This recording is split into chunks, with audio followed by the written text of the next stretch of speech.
All right, let's go ahead and start. I don't know how many people are watching right now, what the interest is this evening, but I'm Jim Williams. I'm back. I know I kind of made some proclamations before the season started about doing these live shows, tropical update videos, on and on and on. I've kind of curtailed things at Hurricane City a little bit, but we've had some really good donations come in the last, excuse me here, let me make sure I get this volume down so it's not distracting. Anyway, had some good donations come in as the season has progressed, and so I'm back. I figured I did cover actually. I did cover Hurricane, our B name storm this year. Is drawing a blank in my mind at the moment. In the Northern Gulf, I did cover that briefly because we thought it was going to be a big deal with the flooding potential in New Orleans, and now we have this strengthening what's soon to become a Category 4 hurricane, Dorian, out east of the Bahamas. In fact, it's dropped 20 millibars in the past 3 hours. That's just astounding. I mean, and I had people that I was contacting, and again, what I say privately versus publicly are two different things. And I'll get into the explanation on that in just a minute. But I told a couple of people 2 days ago this was going to be a potential Category 5 hurricane. I really felt like with the sea surface temperatures out in front of this, the favorable environment, the fact that this system is a fighter and it's just had a mind of its own, I really felt like this system was going to become a Category 5 hurricane as it approaches the Bahamas, and I still think that that's going to happen. I mean, it's dropped 20 millibars. Winds are now 125 miles an hour at the 8 p.m. advisory, and I expect that by tomorrow morning we'll definitely be up at Category 4 status, and then by Sunday I think we'll have a Category 5 hurricane right near the northwest Bahamas, and it's going to be devastating for the island of Great Abaco and Grand Bahama Island, which, by the way, are the most impacted islands by far in the Atlantic Basin by major hurricanes. They get impacted by majors about once every 7 years. In fact, there are areas in the Atlantic Basin that don't even get named storms once every 7 years. So the Northwest Bahamas, if you're a hurricane fanatic or you're a storm chaser and you love majors, that's the place to go. The Northwest Bahamas. If you wanted to be in major hurricanes, you build a house in Grand Bahama or Great Abaco because they're going to hit there quite frequently. So they're used to this in the Bahamas. However, when you get to this kind of category, we're talking, if it's a 2 or a 3 or maybe a low end 4, they've had a plethora of these things. But when you get up around Category 5 and the amount of surge that could be coming in, especially in Grand Bahama Island, which from what I understand is very subject to flooding, so this could be a very bad situation for Grand Bahama Island. I know everybody's talking about Florida right now. I get it. But the Bahamas are the first line of defense, and they're going to take a hit really hard on Sunday. Now, we can hope that maybe it goes just north of the Bahamas and then makes the turn. Now, all the indications are from the models that it's going to ride up the coast of Florida. That's not for sure, by the way. The models have shifted north today, taking it just north. A lot of them take it just north of the Bahamas and right up the east coast. But I got to warn you that models will flip-flop. The Euro and the GFS have both flip-flopped a couple of times on the north-south trajectory of this system since it's the inception of Dorian. So be very careful about assuming this is going to just be a fish storm, because this could come inland, it could straddle just off the coast, it could recurve east of the east coast, and that creates a dilemma for forecasters, and not for forecasters, for people on television that are trying to portray the message that this is going to be a big deal. This is going to be a life-threatening hurricane like we've never seen, or at least that we rarely see. And now that the models are kind of thinking it might go off the coast a little bit, now they have to kind of keep the threat expectations high, but they also don't want to let people think, oh, it's not going to be a big deal. So it's a troublesome thing. Like tomorrow morning, if the models are trending more right, let's just say they're having it coming 50 miles offshore. Now, I was in Hurricane Matthew in 2016. I went up to New Smyrna Beach to intercept that hurricane and do the live coverage here. And it was primarily Category 1 / Category 2 winds that were offshore coming from the west, traveling to the east. So there was no storm surge, not much to speak of in New Smyrna Beach where I was located. And that will be the case as this travels up the coast. If the eye remains offshore, it's going to be mainly an offshore wind event. Not to minimize it, but the huge difference between the right side of a hurricane and the left side of a hurricane. But before we get to more details on Dorian tonight, I have a few announcements I have to make here tonight. First of all, my thoughts go out to my sister. My sister Wendy Wolven up in Carpentersville, Illinois. She just lost her husband from cancer, Bill Wolven, and he is a Vietnam veteran. He even had, from what I understand, he had shrapnel in his head, but he had the Agent Orange from Vietnam, and he just passed away at the age of 70. That's too young to go. He is fighting the cancer for I think a year or two now, and it got him. It spread. They tried to fight it, and the tumors were going down a little bit, but then it went to the brain, and then you have to start doing the radiation treatment, and it just wasn't working. And he just passed away about a week ago. So his funeral service is tomorrow, which is Saturday afternoon. And it's interesting because I've had these hurricanes and funerals coinciding here for the last couple of years, and it's a little unnerving. I know last year you may have been watching. I had my suppliers, the woman that owned the company where I buy my supplies, she passed away, and then the mother passed away right after that. So I had to attend those two funerals. That's what stopped me from going and covering Hurricane Florence. And then of course, Michael hit later in the year, and I was up there for Hurricane Michael. But, here we go again this year with Hurricane Dorian threatening and then another death in the family. And I would have loved to have been up there for his funeral, but it's not meant to be. It's timing and expenses and everything just aren't there for me to do that. But if you could, maybe you could want to stop by and just Facebook Wendy Wolven, my sister, or you can find her on my friends list and just give her your condolences. The service is tomorrow. He served his country admirably. I know a lot of guys from Vietnam, they don't like to talk about what happened over there, but he's still a veteran, and he fought and had the results, and he died because of that war, basically, with the Agent Orange and the bullet fragments in his head, and just a sad situation. But anyway, my condolences to my sister there, and she tried her best, helping him through all this turmoil and everything, and at least he's not suffering anymore. So, all right, before we get to the details on Hurricane Dorian, I'm going to show you some graphics here in a minute, but just to give you a little bit about myself, my name is Jim Williams. I run HurricaneCity.com. I've been on the internet for 20 years plus doing this, covering hurricanes. Back in the old days, we used to do audio only. We do what was called the Real Audio Server, and it was just audio only. And then that was for, I think, 98 to 2004, and then we started getting more involved in video and pulling up webcams from the affected areas. And every time there's a hurricane threat, we do live coverage like I'm doing tonight. And it got to where we were doing real live video coverage, and I would cover a lot of the storm chasers in the storm and live webcams and radars and satellites and weather data from the affected areas, and kind of give you what's called the Hurricane Warning Show.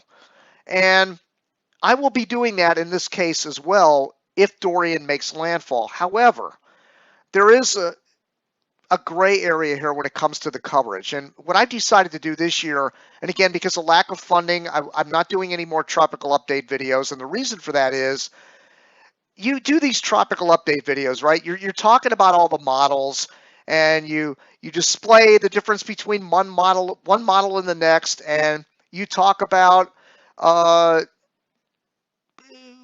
what's happening in the affected areas or what's going to happen in the areas that could be impacted. And then the next day, everything changes, and you have egg on your face. And let me give you an example. One of the reasons why I don't do any more update videos, and it's because of the real-time face-to-face experiences that I have with hurricane tracking. I'm a contractor. I'm not a degree meteorologist. I'm going to make that clear right out of the gate. I have a database that has extensive database dealing with cities impacted by hurricanes. I've been tracking these things for a long time. Even when I was a little kid, for crying out loud, in the 70s, I was tracking these hurricanes, doing audio updates and everything else. So I do know what I'm talking about, especially when it comes to models. And I'm going to get into the model talk in a little bit here because there's a lot of misunderstanding about models. I'm going to straighten it out.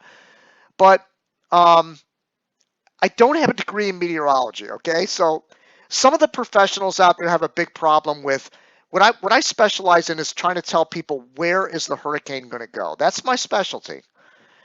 It's all statistical based. A lot of environmental variables go into my predictions. But before the season starts, I pick out where I think hurricanes are going to go. And I have a list of hurricanes. This year, my number one is Bermuda. Number two is Nassau. Now, that may or may not be impacted tomorrow or on Sunday, rather, by Hurricane Dorian. It's looking like it's going to pass far enough north of Nassau, although you're not out of the woods. There is a hurricane warning out there. Fernandina Beach, Florida, northeastern Florida. That's number three, just north of Jacksonville. It's very possible that this system could travel up there and impact that area. Wilmington, North Carolina, number four. They were hit last year by Florence. I also had them number one in the United States last year, and they were hit by Florence, so I expect them to be impacted again this year. It doesn't have to be a hurricane. It can be a tropical storm. As long as the tropical storm force wind field impacts that area, it's considered an impact. Grand Isle, Louisiana, already affected by the B name storm this year. Great Abaco Island, number six. That's going to get definitely hit on Sunday. Great Abaco Island. Number seven, Cape Sable, Nova Scotia. They were impacted by post-tropical storm Aaron. I think it's post-tropical. They didn't really have it as a tropical system up in Nova Scotia. Then we had Halifax, Nova Scotia, number eight. Panama City, number nine. Again, another area that was pounded last year by Hurricane Michael. I expect Panama City to be impacted again this year. It could happen. Number 10, Miami. Looking unlikely right now, but possible. Mobile, Alabama, number 11. Sydney, Nova Scotia, the northeastern part of Nova Scotia, number 12. Cayman Islands, number 13. Negril, Jamaica, number 14. Cancun, Mexico, number 15. Manzanillo, Cuba, number 16. Bangor, Maine, that's a new one in the database, and I have that at high risk this year as number 17. The ABC Islands, Aruba, Bonaire, and Curaçao, number 18. That's down near South America. Ocean City, Maryland, number 19, and St. Pierre, Newfoundland. Now, I put a kind of a call out to all the people that follow me at Hurricane City. And I said, if you think it's so easy to pick these things before the season starts, give me your list of top five. So, no, as usual, nobody responded. But Fred did up in Long Island. Fred runs hurricanesblizzardsnor'easters.com. And he's been doing that for a long time, like almost as long as I've been running Hurricane City. And he gave me his list, his top five. He has Homestead, Florida, Southampton, Long Island, St. Lucia, Cozumel, and Grand Isle, Louisiana. So he's already got two knocked off the list. He got St. Lucia with Dorian, and he got Grand Isle with Barry up there in the southeast Louisiana. So good job by Fred. We'll see if I can get any knocked off here with Dorian, but the people that donate to Hurricane City have gotten this list emailed to them, and they get updates regularly as these storms are moving along. And that's a thank you to the people that donate to Hurricane City, get all the personal information via email. I'm very limited on social network these days, Facebook and Twitter rather. I'm kind of keeping it low, just occasional I'll post something, but it's not that much information really. So anyway, I wanted to get into a little bit about the anxiety of hurricanes, and You know, I live in Delray Beach, and it's hysteria down here right now. It's complete. I've never, in all the years that I've been living in South Florida, I don't think I've ever seen a area with as much anxiety and uh, fist fights going on over plywood and flashlights, and we don't even have a hurricane watch out yet for South Florida, and people are going crazy right now. And I think part of that is because social media has, you know, alerted everybody every 5 minutes on their phones. Like they're getting alerted all day long about this, and I think people are just more informed than ever before. And I think they're earlier and earlier getting notified about the potential threat, and they're just running and trying to stock up early. Gas stations out of gas. Gas cans, forget it. Trying to find a gas can in South Florida right now, forget it. You know, it's funny because as a contractor, I'm drive I-95 every single day, and I see gas cans on the side of the road all the time.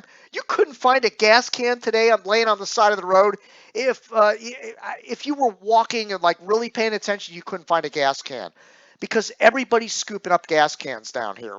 They're impossible to find. So the stores are very limited in supplies. I think the Home Depots and the Lowe's really screwed up on this. I mean, it's the height of the hurricane season. They should have gas cans. They should have flashlights, batteries, water, generators. All those things should be in high stock. They should have all that stuff ready to go and bring it out on the shelves and get it to the public. And for them to be short of all these supplies is just inexcusable. Inexcusable. And the gas stations to be out of gas. Come on. 60% of the gas stations down here don't have gas. I mean, really? We don't even have a watch up yet. This is South Florida. We're better than this. I mean, this is. I can't really blame the government in this sense. I think it's just because social media, everybody's so informed on what's happening that more than ever, people are preparing earlier and they're more informed and they're getting there and getting it done early. And I think that's what the problem is. Somebody should write a book on this, and maybe do a science report, some kind of a paper on this about people and the hurricanes and how they respond to hurricanes, because I've never seen so much anxiety and people freaking out over this hurricane. It's gotten a lot of publicity. I understand it's going to be major. I get it. But it's worse than ever. And I think somebody could write a book about anxiety and hurricanes and just the behavior changes. And again, I get it. If you have a family, like say you have a bunch of kids, right? Or you're caring for an elderly person, or you have some disabled person maybe that you have to that has special needs. Everything is enhanced. When there's a hurricane out there, everything is magnified. You have to kind of babysit, be caretaker, and get ready for a hurricane. This is why it's so important to get ready before the season starts. We harp on this because I don't harp on it because I'm not big into preparedness. I got to admit that's my weakness. I just like the statistical analysis of hurricanes, tracking them, watching the drama unfold as they hit. But I'm not real big on the preparedness thing. But an example: 1 gallon of water per person per day. That's the rule, right? Yet every single hurricane, here they are lined up buying bottled water. Why don't you just have some empty containers in your garage and fill them up with your tap water so you don't have to go through this aggravation every year? It's a simple thing to do. People can save themselves so much aggravation by just preparing in advance and having a game plan. There's no point in driving your head up against the wall, running around. Like a lot of people had to work today, by the way. So now luckily this hurricane has slowed down. So even if it were hitting South Florida or Central Florida, and again, that's in debate right now, but even if it were still going to make a direct hit, they would have, because of the slow forward speed now, they have a little more time. We're talking Tuesday. So there's more time for people to prepare over the weekend. But still, I saw people just acting crazy today. So that's why you prepare in advance. You prepare in advance and you avoid all this aggravation. Another thing, shutters, right? I have accordion shutters on the house. It's the best investment I ever made. best investment, hand down, that I've ever made. It was like $7,000 to have all the accordion shutters on this house, but I'm going to tell you something. Every time a hurricane comes, I don't have to wait. I don't have to sit there and mess around with screws and bolts and tracks and cutting my hands all up and trying to figure out what fits what window. When the hurricane is 3 days away, I can wait till the last minute and just close the shutters and lock them. It's as simple as that. And people that have impact resistant windows, you got to understand, impact resistant doesn't mean it's not going to break. It just means that nothing's going to go through the window and kill you. But you might still have to replace your window. So I think accordion shutters are the best way to go. Just to cover your house, you can close them and lock them at the last minute, and you don't have to worry about a thing. It's the best investment ever. Accordion shutters.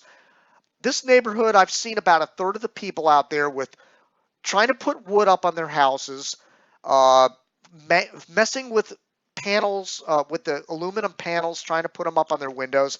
And I can tell you from Hurricane Wilma in 2005, when Wilma came over here, the eye came right over us, and there was wood flying everywhere. Like, there was a guy 2 doors down from me here. He had his wood flying off the building like it was like shrapnel. And because he was using 1/8 inch plywood or particle board, he was using flim flam nails to put it in the wood, and then the wind just gets in behind it and yanks it right off the wall, and it becomes a flying projectile. It can kill somebody. So accordion shutters are the way to go. If you can't afford it, at least if you're going to buy wood, buy 1/4 inch or 1/2 inch, and make sure you have anchors that go into the wall so that they're not going anywhere. And then save the wood and put it in your garage. Mark it what wood goes to each window, and keep all your hardware in a little plastic bag or something, so that when this happens, you know what to do. There's no mystery as to what you're going to do to prepare your house. And um, the other thing is the thickness. The 1/8 inch wood is no good. If you're going to buy particle board or 1/8 inch, you're just wasting your time. Don't even bother with it. I saw people at Home Depot today buying anything, just anything. Like they were buying, you know, empty bins and containers and just stuff that. And I'm wondering, like, what does this have to do with a hurricane? Like, people just, maybe it's a sense of safe. Maybe they want to feel safe. Like, I'm just going to buy anything to feel better because the hurricane is coming. You can get your water at home. Your tap water is still good. Have your shutters before the hurricane season starts ready to go, so you don't have to deal with all this crap when a hurricane is coming. Have a game plan with your kids and your relatives. Who's going where? Does somebody need to evacuate? Are they going to come to the house? Have all this figured out before the season starts so that you're not running around at the last minute, having migraine headaches and completely flipping out, losing your temper and everything else. It's not worth it. It's just get it all ready. And you know what? Here's another thing. If this hurricane doesn't hit, which it's a possibility, this will go right off the coast and it won't hit. It might be the glancing blow show for the entire state of Florida. It's quite possible. Keep all your supplies. Don't return it. Don't go to Home Depot and cause a massive line and I got to check out. I got to go get my money back. Keep your generator. Keep your wood. Keep your batteries. Keep your flashlights. Keep all your stuff. Put it in your garage and you can use it for the next one because there will be another threat.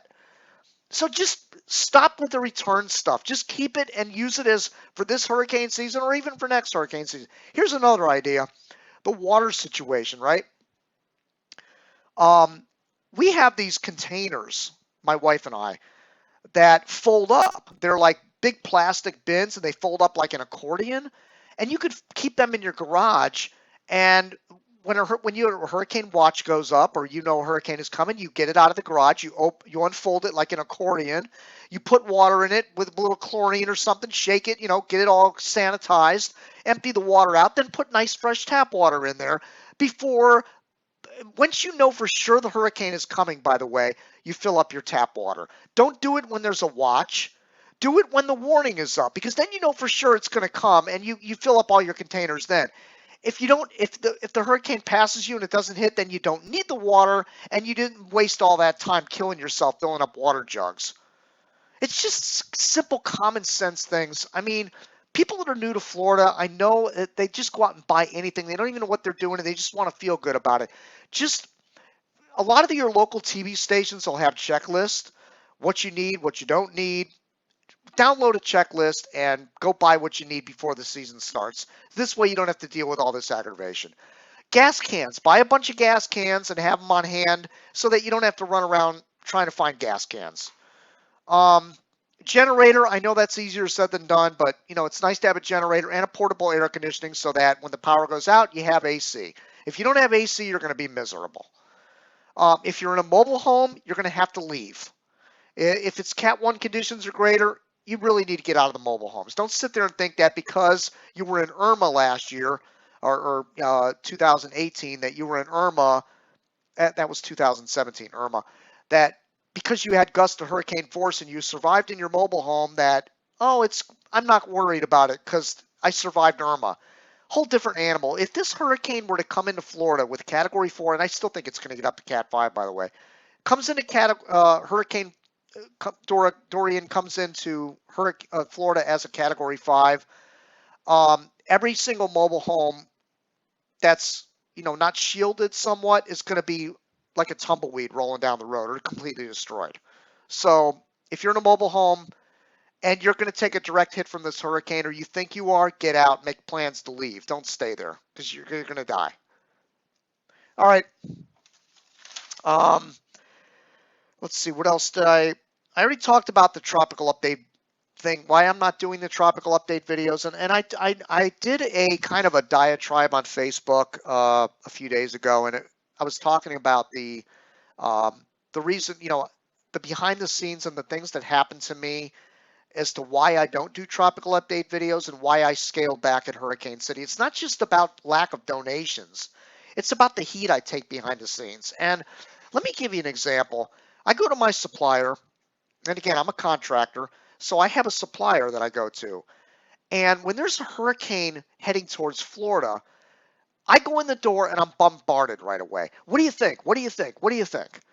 And so I go based on the current model data and I say, well, I think it's going to North Florida. Because that's what it was several days ago. It was going to North Florida. And I said, I also think it's going to be a Category 4 or 5. And so yesterday, I go into their place of business and they're already, I thought you said, I said, listen, it's not over yet. The hurricane hasn't hit. Just because the National Hurricane Center says now it's going to go here doesn't mean that's where it's going to go in 3 days. So be very careful of that. And don't point fingers at somebody. And this is why the Hurricane Center is so good at what they do. Because what the Hurricane Center does is they take a model shift and they kind of ignore it almost. They wait for trends. And when they see the models shifting and starting to get into consensus, then they'll take the cone and they'll nudge it little bit by little bit. They won't do drastic knee-jerk reaction, fish flopping on a dock, cones of error. They won't do that. And they're smart for doing that because if just think about it for a minute. If you're the National Hurricane Center director, Ken Graham, and you're walking out your front door and all your neighbors are, where's it going now, Ken? Where's it going now? And he has to tell them, well, our system is, our forecasters are telling us it's going between Vero Beach and West Palm Beach, right? Then 2 days later, it goes somewhere else. And they didn't talk to Ken for the next 2 days, right? Then when the hurricane's over, they're going to go to Ken and go, you told us it was going to. And this is where the problem is. I can't stand it. It's the gotcha game. It's saying to somebody, I want you to make the call. And so this is what I was doing for a lot of years at Hurricane City. I was telling people 3-4 days out, this is where the hurricane's going, putting a red dot on the map. And I was pretty damn good at it. But you're never going to always get it. And it's always going to be a little bit north, a little bit south, a little bit east, a little bit west of where that dot is. And sometimes it'll be way off from where that dot is. But when you tell your neighbors and you're telling your coworkers, I have a lot of contractors that are calling me. My phone's ringing constantly with people, what do you think now? What do you think now? What do you think now? And so I've kind of curtailed a lot of stuff because It's the I gotcha thing. It's the egg on the face. It's the you said this and this ended up happening. So I've just decided to just kind of, and plus I've had Mac face to faces. Max Mayfield and I have talked face to face. He's like, well, I don't really like your city concept. I don't like you putting points on a map. And then you hear the media come out and go, well, you can't pay attention to a point on a map. It could go anywhere and hit anything. And while I understand that, that's not what Hurricane City is about. To me, it's a challenge trying to figure out where a storm is going to go 3, 4 days out. It's a challenge. But so apparently, I'm supposed to just disappear. The thing about it is, if people didn't think what I was saying was worth anything, the Hurricane Center and people like that wouldn't give a shit. They could care less what I'm doing here. But apparently, some word gets around. Somebody tells somebody that I'm doing this, and he's pretty good at it. 14 out of 16 years, he's been nailing these things, and so and then the word, and then when they see you in private compared to what you see on the internet, it's a completely different story. So I'm trying to tell you that what I the complaints I get in person are completely different than what you see on the internet. And this is why I kind of I do it privately. I do it via email. I try to tell people really what I think is going on with the storm, and sometimes I have egg on my face, sometimes I don't. Now, several days ago, I said this is going to be a Category 4 or 5 into North Florida. I might not be wrong. It's not done yet. This thing could turn near Grand Bahama Island and go up and hit Daytona or Jacksonville as a Category 3 or 4 hurricane. It's not etched in stone. We don't know yet. So don't say to me, you screwed up, you're wrong, you screwed up. It's not done. We don't know this yet. Then, 2 years ago when Irma was coming, I had a friend down in the Florida Keys. Should I move my boat? Should I not move my boat? Should I move my boat? Should I not move it? Oh, Jesus, here we go again. I said, okay, I think it's going to go east of the Florida Keys, right? This is when Irma was out near the Puerto Rico, okay? I was wrong. Okay, it went up the West Coast. Gotcha. Here we go. This is why I don't want to do it. And I know I'm not the only one. There are other forecasters out there that are trying to pinpoint where these things are going to go, and it's hard, man. You can't, because these models change so frequently. There are people on the internet trying to say this is heading up to New England. There's no model that really supports that at this point. Like most of the models that do want to keep it on, just offshore, they're recurving it on out, just south of the Outer Banks. They're taking it out to sea. So anybody that's telling you New England at this point, they might not necessarily be wrong, but you can't say something that has no model support. Like, see, when I make a prediction, it's based on some model support or some kind of data to support what I'm saying. I'm not just saying it because of a palm tree in the front yard told me it's coming to Jacksonville. Like, I have data that I use to come up with these conclusions. It's not just off the top of my head. I'm really studying this really, really hard to pinpoint it down.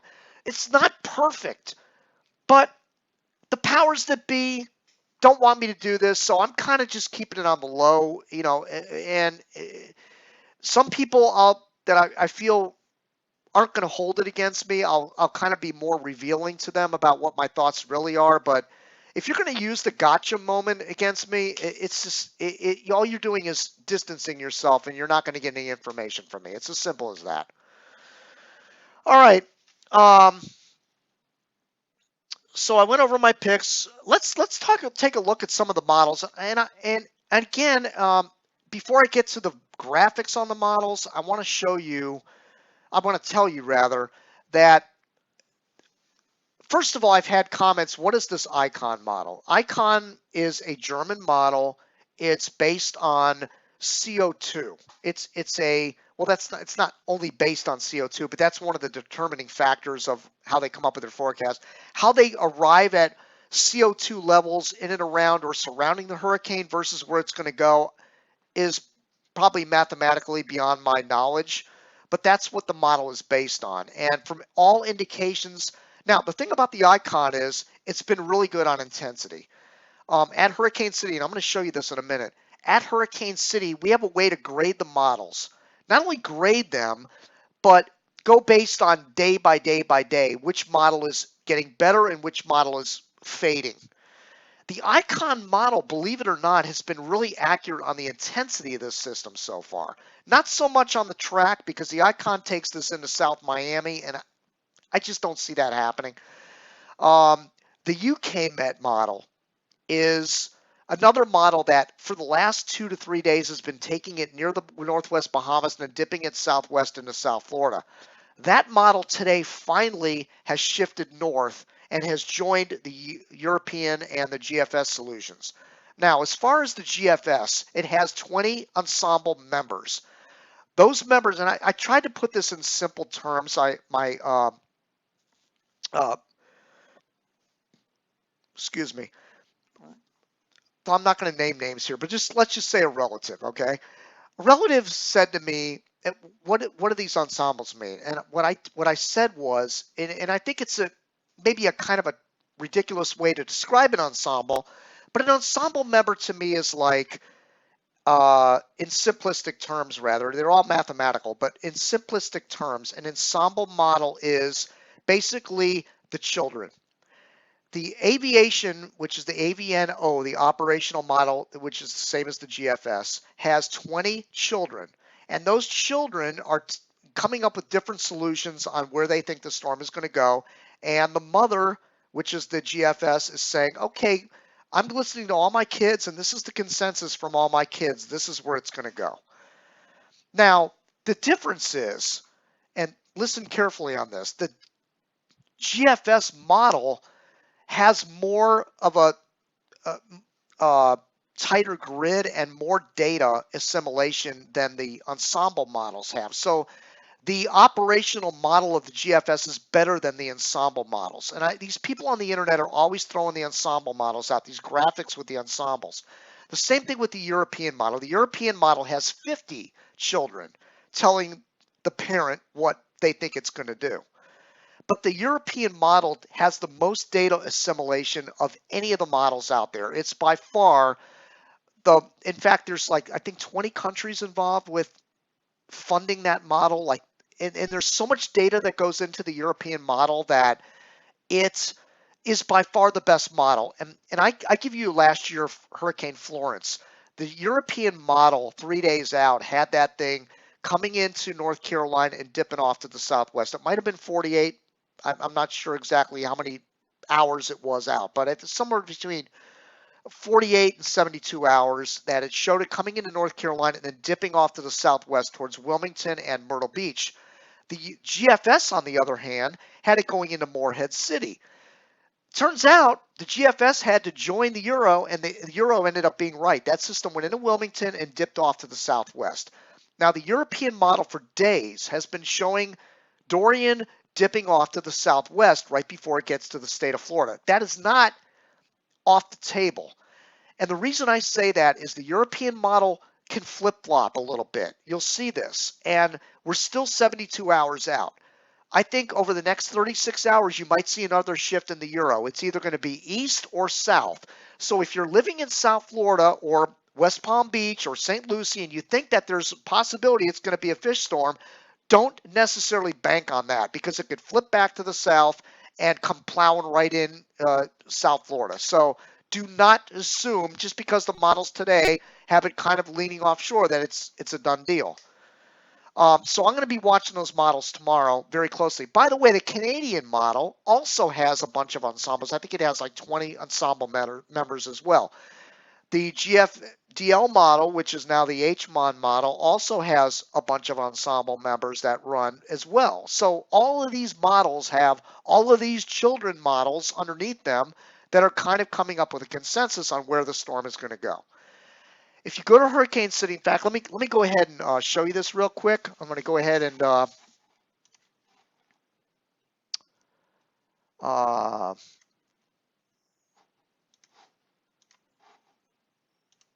let's go ahead and pull this up here real quick.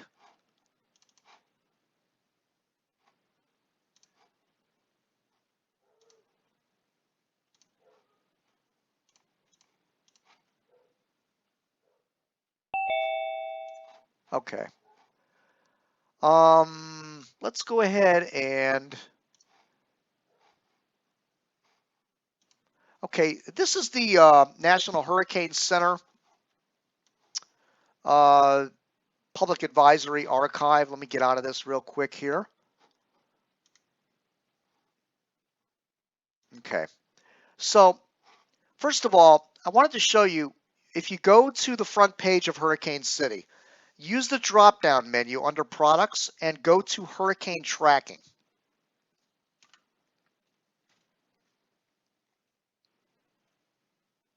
Okay, once you get to the Hurricane Tracking page, you will see, and you can zoom in on this, by the way, and the more you zoom in, the more data that becomes available, such as population and everything. It's awesome.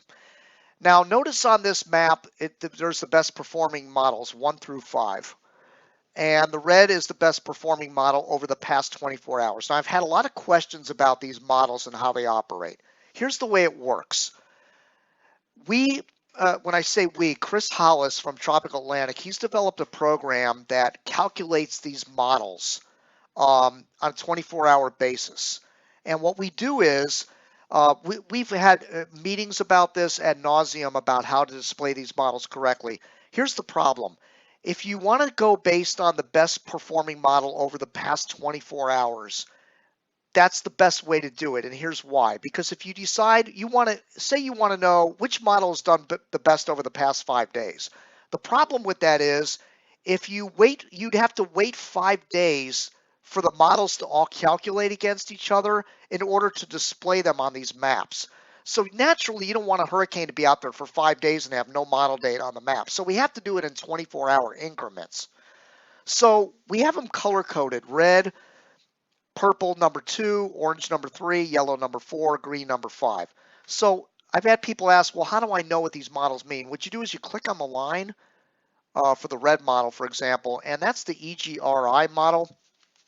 And the EGRI model is the UK Met model.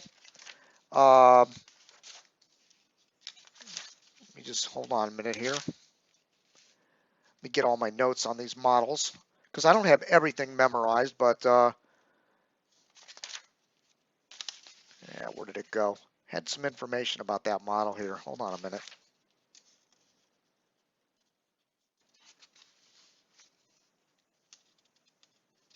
Okay, thought I did. Let me see.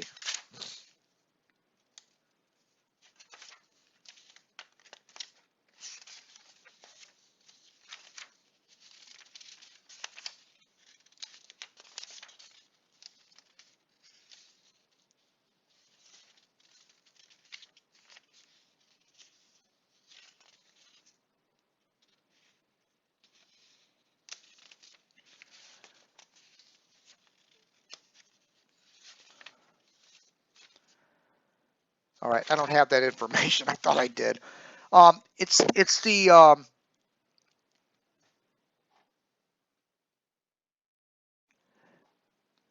EGRI model right now is the best performing model going out the past 24 hours. And I know that every time you come back to this map, and by the way, this is all updated in real time. You don't have to refresh your browser, but every time you click on one of these, you come back to this page, the red model might be something different. It's not always a particular model that's red. It's only the best performing model. And right now, the best performing model takes this up to the Melbourne area. The number 2 model is the CTCX, which is the Canadian model. And this has it going also into that same area. Basically, I'm just repeating myself here, but all these models basically are just to the right of the National Hurricane Center model, which is the dashed line, is the official forecast from the National Hurricane Center. So all these models are calculating that it's going to go just east of the official forecast track. Now, this is not etched in stone because, again, tomorrow this could all change. But as of right now, this is the best guidance we have, that it's going to go over Grand Bahama Island, over Great Abaco Island, and then it's going to plow into just south of the Cape Canaveral area. And I know they're saying Category 4 on these models. I think it's going to be higher than that. But here's the model list that I wanted to talk to you about. And this gives you the whole list of all the models and what they mean. And, see, the Canadian has a bunch of ensemble members. The European has like 50 of them. The GFS, where's the GFS? Yeah, the AVN AP models, there's like 20 of them.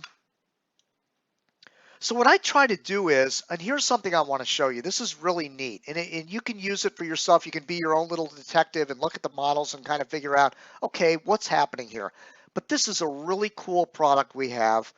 And let me go back to the hurricane tracking page here and show you something. There's something called the best track data. And this is right below the tracking map. You click on best track data right here, and it will bring up the best track data of Hurricane Dorian. Now, what I like to do is start out with the wind speeds. So I click on wind speed, and of course you have to allow the flash on your browser. And this will give you the data. Oh yeah, you have to log back into the best track data one more time to get to the wind speed graph. But here you go, you click on it, and that's if you're using Chrome. I think in IE, it's just asks you once to allow the flash, and then it allows you to see the graphics. But anyway, here we are. The only model right now that's showing a Category 5 is the NavGem interpolated model, and which is not very good, by the way, and the NGX, which is also a version of the NavGem, and the EGR2, which is the UK Met model. So those models are all right around Category 5. All the rest are right around Category 4, Category 3, Category 2, respectively. Now, you can scroll down further and you can get the late cycle models, and the HMON model, which is the former GFDL model, also indicates this is going to become a Category 5. The HWRF also thinks this could become a strong Cat 4, and you can scroll down and see all the other models as well. But here's where you can differentiate, excuse me. This is where you can differentiate what model is worth looking at. So what you do is click on Hurricane Dorian on the best track page and click on the average model error, NHC model error, and click on not the graphic but the table. So you're going to click on the table and you're going to scroll down a little bit, and this is going to list all the models and how they've performed over the past 5 days. So what I like to do, and pay close attention to this, there's something called the heat map here on the left hand side. Click on average error and then click on display up here at the top. What this will do is it'll color code all the models, and it'll let you know if it's green, that means it's a really good model. If it's red, it's been performing poorly. So at 5 days, which would be the navigation bar over here on the right, let me annotate this. So this bar over here, the 5-day bar, is what you really need to pay attention to. And you keep scrolling down, and anywhere you see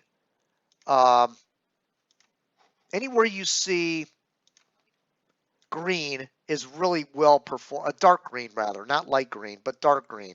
So let's keep scrolling. There's nobody that's really performed that well so far. Let's keep going. Now we're getting into the darker green colors. Guess what those are? European ensemble models. They've been the best performers on this, 123.5 miles off at 5 days. Here's one that's only 56 miles off at 5 days, the EE07. More European models that are dark green. And on and on and on, right? Then you get down to the, now here's the UK Met in this area right here. Right where my mouse pointer is, the EGR2. These are the UK Met models. And now they're starting to fall off. They were the best performers about a day or two ago. Now they're starting to fall off. Notice the white over here on the right-hand side, and the light green, so they're not doing as well as the European models are doing. And you look at the H-Mod, the one that takes it down into Miami as a Category 5, red, terrible model. It's doing absolutely terrible. Keep scrolling down. The NavGem, the Navy models, terrible. Red, way off on track, terrible on track. The tropical consensus models, the statistical models rather, are doing terribly. The ship model, the TABD, the TABM, the trajectory models are just not doing very well at all. Go even further down.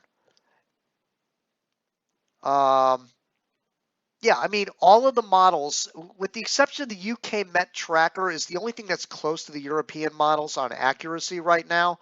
So again, going up to the EEs, notice everything turns green up in here. So the European model has been outperforming the GFS model by almost 2 to 1 so far in the track of Dorian. So now you scroll even further down and you get into the intensity errors.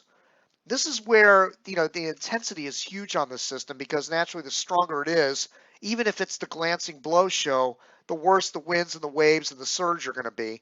So again, red AEMI, the GFS ensemble mean, has been a terrible model.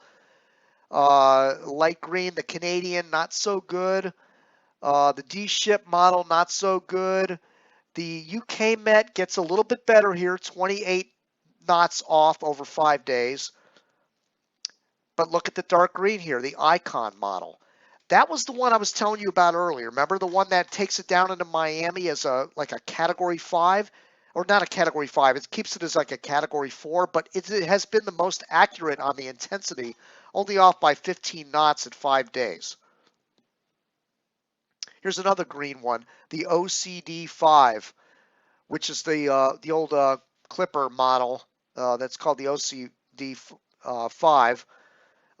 Is off by 19.5, and the Schiffer 5 statistical model is off by 13.8, not bad. So based on this, this is what I like to do. This is where my fun comes in and showing you models. Let's just take the SHF5, which is the best performer on intensity. Well, let's hold on. Let's do this. That's 13.8 off. 15.4.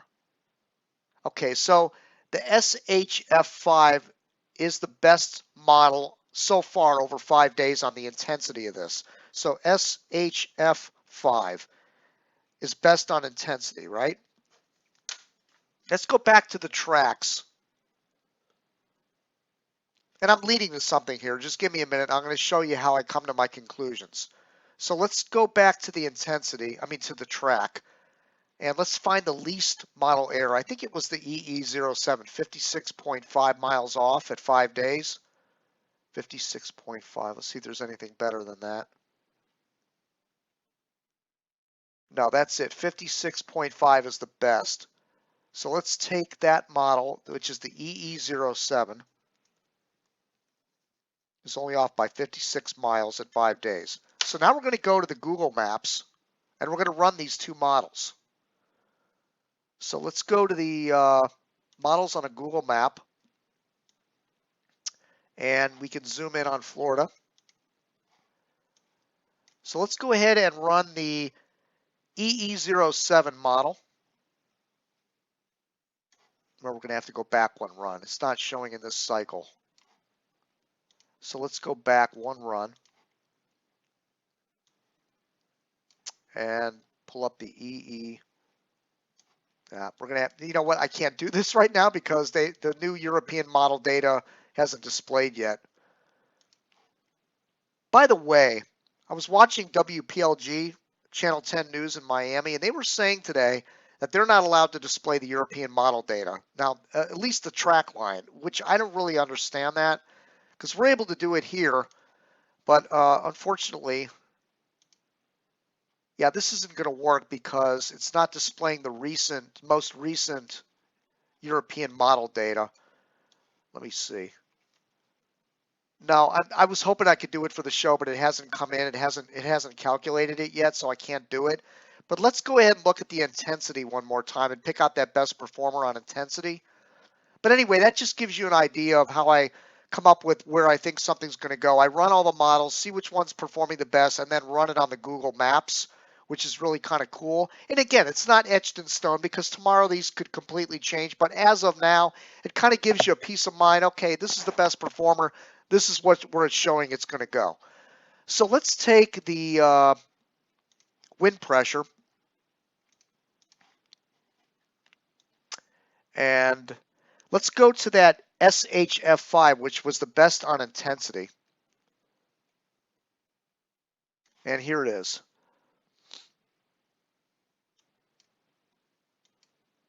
Okay, so the best model on intensity, believe it or not, has this only at category 2 strength when it approaches Florida. Again, I don't think that's going to happen, but that's the best performer up to this point. And again, excuse me, you like to look at long range accuracy on models, and unfortunately this system we have only does it every 24 hours. So what might be the best performer right now might not be the best performer tomorrow, which is part of the flaws of this whole system of going based on best performing models is they change so frequently. It's just fun to kind of get an idea currently which one, and again, I would say the European model is the one to watch because it is the most accurate on the track, and that's what's important right now. So the European model is really the one to watch going into tomorrow morning, and it'll tell us with much more accuracy tomorrow. If it shifts to the left, Florida's in trouble. If it shifts to the right, I think it's going to be somewhat still bad on the East Coast, but not nearly as bad as it would have been had the eye come on shore and the right front quadrant storm surge comes on shore. All right, so anyway, let me wrap things up here tonight because I wanted to kind of make it a short show. I hope I wasn't too much over anybody's head, but use those drop-down menus. Go to the tracking page, go to the best track data, and then from there you can get a list of all the models and which ones are performing the best. And if you use the heat maps, the green versus the red, you can kind of tell which models have been performing the best. It's a really cool tool. And I know the professionals use it. They just don't talk about it. But anyway, here's my plans, okay? So tomorrow night I'll be live again at 8 p.m. We'll have a lot more information at that time. But I'm kind of leaning, this is the way, and I intend on covering this hurricane, but here's the problem. If tomorrow night at this time, it's going to remain offshore, I'll make the proclamation, because this is going to go one of three ways for me, living here in Delray Beach, which is southern Palm Beach County. This can go one of three ways. Either it's going to hit Palm Beach County dead on, which would cause me to pretty much stay put. I would stay here, protect my house, my wife. I have the tower cam. I'll stream it live. You can watch it along with me. It'll be really cool. I'll have my remote cam out on the beach. You'll be able to watch everything as it's happening. That's option one. Option two is it's kind of skirting up the coast and it comes in somewhere around like Cape Canaveral or it's straddling the coastline. I'll probably have to go get it at that point. I'd probably leave on Monday, get the remote cam set up, or maybe Sunday, depending on the timing. Go get the remote camera set up, get myself in position, and wait for it to arrive and cover it as it's happening like I did with Michael.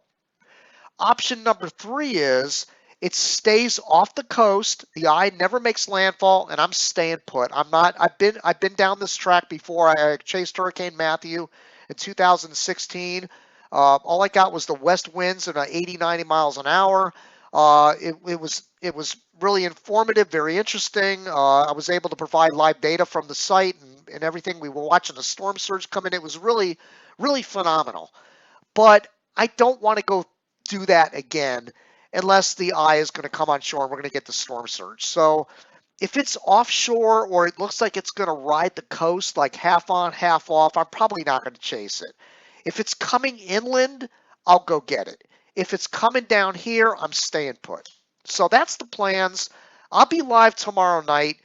And as each night progresses, we're going to be probably more than likely talking about further north up the coast. Who's going to be impacted? Is it going to be Cape Canaveral? Is it going to be Daytona? Is it going to be Jacksonville?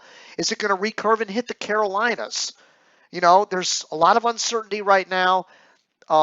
If it goes down to like a category 1 and it's going to be like the Outer Banks or something, I'm probably not going to cover this. If it's a significant hurricane coming into the southeast, I will cover it, but I probably won't be there unless it's major. So that's the plan right now. Anyway, if you're listening from South Florida, keep your guard up. I mean, this is not etched in stone that it's missing us. If you're in Central Florida, be prepared that it's coming there. If you're in North Florida, keep a very close eye on it because it could ride right up the coast and do like a Matthew deal. And they had to deal with Matthew. It wasn't a walk in the park dealing with Matthew just off the coast of Jacksonville. So this could be just as intense, if not more so. And again, if it's over land, it'll weaken much more by the time it gets to North Florida. It'll probably be category 1. But if it's out over the water and it decides to come in, it could still be a category 3 or 4. So be prepared for that. The Northeast United States, I'm the way the trajectory is panning out, I don't see that playing out. If it's the Mid-Atlantic states, it would be probably the glancing blow show, probably category 2, category 1, kind of recurving out, especially if it tangles with Florida. If it's well off the coast of Florida, I think it's going to miss everybody anyways. But again, that's subject to change. So I'll be back here tomorrow night. We'll talk about more of these subjects and everything. I'll be a little more interactive tonight. I haven't been paying attention to my phone, people commenting and whatnot, but I'll be a little more interactive tomorrow night. And by the way, if I do cover this hurricane, if I'm in the storm, I'll be keeping the chat, the conversation up on the screen, so I'll be able to interact with people that are watching a little bit more than I did in Michael. In Michael, I really wasn't aware of what people were saying or anything, so I'm going to try to be more interactive with the audience. I really do appreciate what people say and what their thinking is and everything, and maybe they say, Jim, aim the camera somewhere else, and we'd like to see this. I'll try to accommodate people a little bit, but I'd like to interact with the audience a little bit more when I'm on the road, so I'm going to try to do that. Let's see if there's anything else I'm missing here. Again, hurricanecity.com/track is where you get all that data. And you can get close-up satellites. You can follow the Hurricane Hunters, by the way. There's a live Hurricane Hunter program. Just click it right below that tracking map I was showing you. By the way, let's pull that up real quick.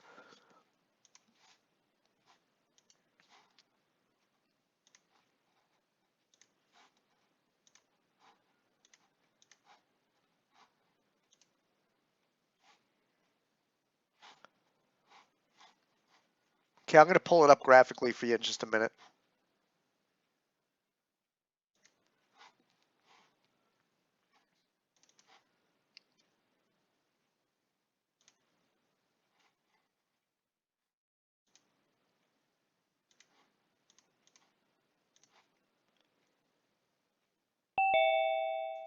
Okay. Here we go. All right, so here is the latest Hurricane Hunter fixes. This is real-time information, folks. This isn't, you don't have to refresh your browser or anything. This will automatically update. But here's the latest from the Hurricane Hunters. You click on the 951 pressure, which, by the way, has dropped 20 millibars in the last 3 hours. Unbelievable strengthening going on here. But you get all the data from the Hurricane Hunter. This window pops up and gives you all the Hurricane Hunter data. Let's see, we have a closed eye wall, circular eye wall 20 miles wide. We have maximum surface winds 130 miles an hour. And that's on the north, inbound from the northwest. So that's on the northwest quad. They're getting winds 130 miles an hour. Let's see, location of, that was 9 miles to the northwest of the center where they got that wind gust from. Surface outbound wind 116 miles an hour, and that's east-southeast of the center, 8 miles from the southeast of the center.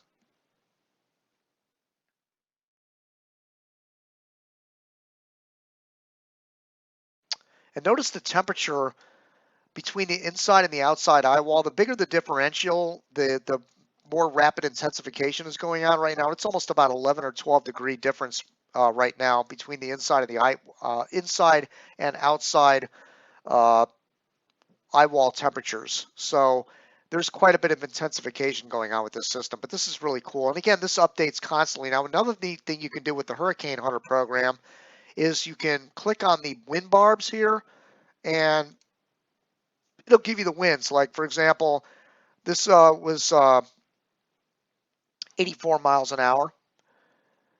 And then when you go a little further out, we have 55-mile-an-hour winds. So in this particular storm, um, you're only going out maybe 30, 40 miles max, and then you're running into tropical storm force winds. So it's not a particularly large hurricane, and to keep that in mind, the neat thing about this is, say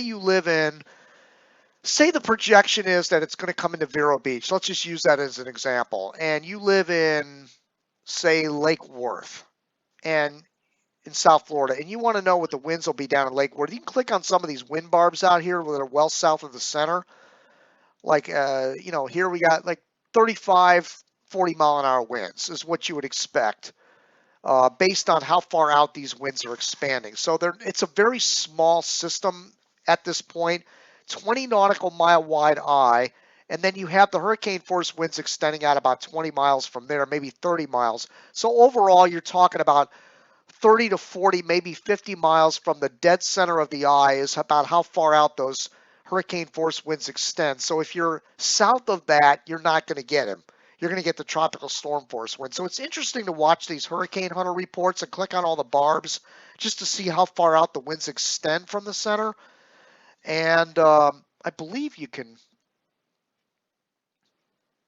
me see, navigational control. Oh, it's in kilometers. That's why. Okay. Yeah, you can measure there's a little scale down here in the lower right-hand corner, 30 kilometers, so you can measure the distance of the wind barbs from the center of the hurricane, from the Hurricane Hunter mission. Let me check the radar. I don't think they've been updating the radar from the Hurricane Hunters. No, Chris has been working on that for a while. It's not been able to get that graphically shown. Let's take one more look at the Storm Center satellite and look at the eye on this thing. Now, what you're going to have to listen for over the next couple of days from the National Hurricane Center are words like annular. What that is when you have a very large eye in the very dead center of a hurricane and the CDO, the orange area, is equally surrounding the eye all the way around. Like it's a perfect, like if you were to go to Home Depot and buy a skill saw, like a round blade with the hole in the middle, that's exactly what an annular hurricane is. Completely round with the eye directly in the center and a rather large eye at that. So I could see this becoming an annular system. So let's watch for those kind of words over the next couple of days. The good thing about an annular system from my experiences is that they generally don't become really, really intense like Category 5s. They usually top out at Cat 4 because the more an eye shrinks, the higher the winds can get. Like in Wilma, when they got up to 180, 190 miles an hour, it had a pinhole eye. When you have a larger eye like this, it's a lot harder for it to contract and get those really intense winds. So it might not get up to Category 5 if it's annular, but we'll have to see about that. But at any rate, it's a very healthy, really good-looking hurricane right now. And it looks like it's beginning to turn to the west. So it's things. If this thing goes just north of the Bahamas, I think there's a greater chance of it recurving off the coast of Florida than it does if it goes south of Grand Bahama and Great Abaco Island. So that's something to watch here as we go into Sunday. Anyway, that's it. Let me get out of the screen share here and wish everybody a good evening. Again, it's 10 after 9. I'm Jim Williams, HurricaneCity.com. I'll be back tomorrow night. This is an abbreviated version tonight. I'll be back here tomorrow night. We'll have a lot more information about Dorian. We'll know where it's going much better tomorrow night. And if there's a consensus and it keeps shifting further to the right, then we could see a situation where nobody gets hit by this hurricane, which would be outstanding. A lot of people would be very, very happy with it. outside of some storm chasers, of course. But many people would be thrilled with that. So that's a possibility. But again, if you live in South Florida, Central Florida, be ready as if it's coming, and we'll see what tomorrow brings. Anyway, that's about it for now. Thank you for watching tonight. Good night, everybody, and we'll see you back here again at 8 o'clock tomorrow night. All right, good night, everybody.